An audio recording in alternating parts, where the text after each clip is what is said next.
Good day to you. Please introduce yourself. Good day, ma'am and sir. I'm Abigail Pascua, 38 years old, widow with 4 kids, ages 23, 19, 16, 11, living at Minante Dos, Cagayan City, Isabela. I'm a college undergraduate in Bachelor of Science Information Technology. Okay. Do you have an experience abroad? None, sir, but I have experience here in Philippines as a local helper for 3 years. I serve 1 couple, 3 children, 1 elderly. I do all the household chores like cleaning, ironing, cooking, laundry, and my main duty is taking care of the children. Okay. In your previous employer, how would you take care of your children, especially when sick? I'm always securing their safety, sir. When they are sick, I always check their temperature and call my employer to inform about their child. Okay. How would you describe yourself? I'm a hardworking, honest, responsible, and humble person, sir. Do you have any tattoo? None, sir. Do you have a surgery or serious sickness before? None, sir. Do you have an allergy to certain foods? No, sir. Do you smoke and drink alcohol? No, sir. Why do you want to work abroad? I want to work abroad to provide for my family, especially for my children, and to have a financial stability in the future. Okay.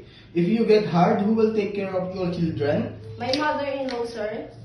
If you're homesick, what would you do? I will focus on my work and remind myself that I need this job for my children. Okay. What time do you usually sleep and wake up when you were working?